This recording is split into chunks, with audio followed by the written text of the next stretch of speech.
Howdy folks, welcome to my retro media room, and today I decided I wanted to talk about some Super Nintendo hidden gems.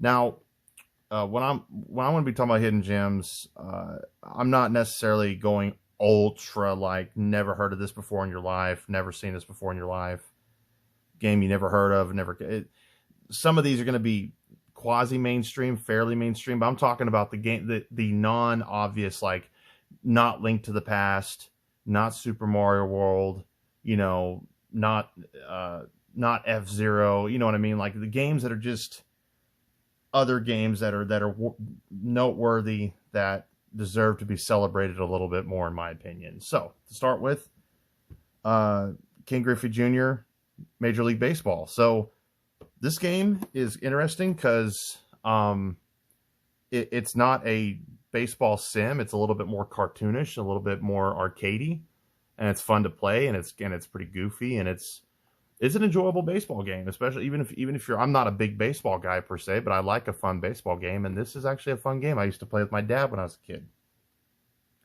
So, and then next we have Ultimate Fighter. So this one, it's not like the greatest game ever per se, but it is a unique one that I just happened to rent it when I was a kid, and then I got a hold of it later on.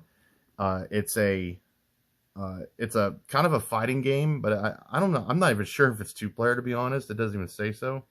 But it's a story-driven fighting game, and it's interesting because your character morphs into some kind of superhero in the middle of fights and stuff. And it's, as you can see there with this character right here, you turn it into that, and it's very tough, but it's a very interesting animated anime style over the top fighting game. So it's pretty interesting. It's kind of a unique one. I just thought that was noteworthy. And next we have a little bit more well known here, of course, Jurassic Park. Now this game I have a lot of nostalgia with. I love the soundtrack, the first person sequences and buildings that were scary for the time, especially. It's still eerie. It's an intense game. I think it's a classic. A lot of people would agree. Some probably don't agree, but I think it's worth noting that, hey, it's not just some licensed crap game or something. It's actually really worth checking out. It's easily my favorite Jurassic Park game. So yeah, I would definitely recommend that one to check out. And next we have Daffy Duck and the Marva Mission. So this game is a kind of a shooter platformer, and it's actually quite good. This is actually back in this from Sunsoft.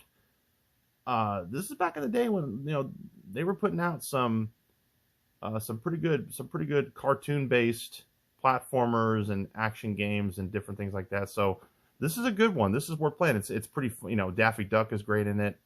The mechanics are pretty good. It's tough, but it's worth checking out. Again, another one that's a personal favorite in terms of style is Spawn. I love Spawn as a character and the art style and everything, so I'm kind of biased with Spawn, but the soundtrack to this game, the atmosphere of the game, the tone of the game is very, very cool and nostalgic for me. So yeah, Spawn, I reckon if you're a Spawn fan, you want something a little darker and different on the Super Nintendo, I definitely recommend Spawn. It is very tough, and you got to learn the moves. It's not just it's not a simple pick up and play as some side-scrolling beat 'em ups, but this is quite interesting if you're willing to give it a chance. Now, another one here is a big-time personal favorite, Super Baseball 2020. So this is from the arcade game, and this game is absolutely a blast to play, especially two-player and play against each other.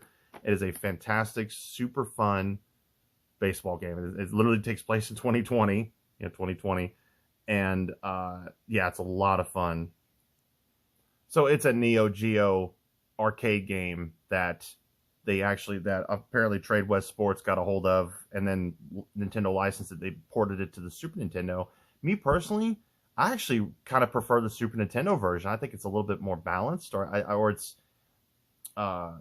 I don't know. It's just a solid way to play this game. It's what I'm used to. I mean, you can fire up the arcade version on all current consoles, but which is a great way to play that, of course. But in terms of what's my preferred way to play it, I actually really love the Super Nintendo version. So yeah, highly recommend that. It's a personal favorite of mine. And another personal favorite is the Magical Quest starring Mickey Mouse. This game is a wonderful little Disney game. I highly recommend it if you want.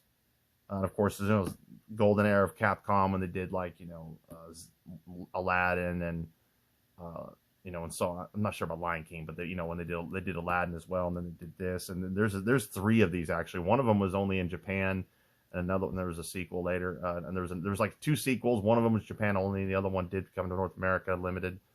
So, but yeah, this game is absolutely fantastic. I love this game. It's a classic. It's great for kids. It's great for adults and nostalgia. You name it, it's good to go. So I definitely recommend this game especially if you're just a fan of old school Disney, Mickey Mouse, and so on.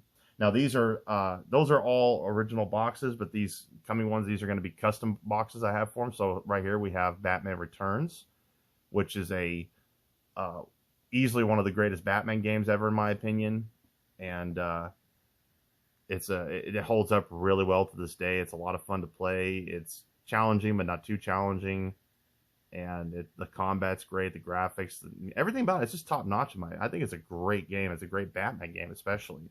Might as well open it since it's so quick to do so. So yeah, this is and there's a Sega Genesis version that's a completely different take on it. Is not so good in my opinion. I have it, but it's because I try to collect most Batman games, but this is far superior. This is like some golden era Konami that this came from. And next we have Mighty Morphin Power Rangers, the fighting edition. So even though, I mean, obviously it's only gonna be so much of a hidden gem with. There's quite a few Power Rangers games, and all of them are generally good. But this one, you don't see people talk about it as often. It's a really, really cool fighting game. Really fun, really high octane, big moves, good graphics, good sound. It's great. It's great. It's the same engine from the side-scrolling beat 'em up adventure Mighty Morphin Power Rangers, but they kind of took the fighting aspect of it and the Zord aspect of it and focused on that. Really cool game. If you're a Mighty Morphin Power Rangers fan, I absolutely recommend it. It's a lot of fun, especially if you get hyped and play against friends and match up. Which, well, and might as well show it here too. It's the same engine. It's also great.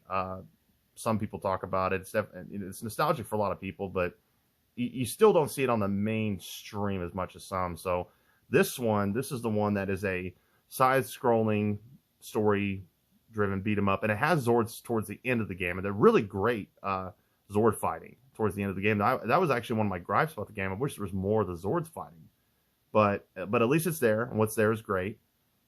Solid basic platforming, combat, and all that. As humans and Power Rangers, and yeah, if you love Mighty Morphin Power Rangers, this is a must and a cool game. Highly recommend it. There's also a Sega Genesis fighting one. I'll probably show at some point. I'll probably do a Power Rangers dedicated episode at some point, honestly. Let me know in the comments if you want to see that. I've got enough games for Power Rangers to cover that. And finally, we have the Pirates of Darkwater. Now, this game is... I'm going to say it's close to, once again, because it's not Street Fighter 2, it's not Zelda, it's not Star Fox. But it's a solid beat 'em up. It's worth a lot of money. So this game is one of my rarest Super Nintendo games, and I need to do this will be on the list. I need to do rarest Super Nintendo games. And this is a solid game, very tough, fun to play with a friend. It's got a co-op, and this is worth quite a bit of money. So I'm glad I have my very nice condition copy that I still play sometimes, because that's the only way I can play it right now until they come up with some kind of digital port. All right, well, that's it. Appreciate it, you all. Thanks for watching. Let me know if you want to see more Super Nintendo stuff or Power Rangers, most valuable Super Nintendo, because I could easily do either one of those, and I'll certainly work on it. So appreciate it, and have a wonderful day.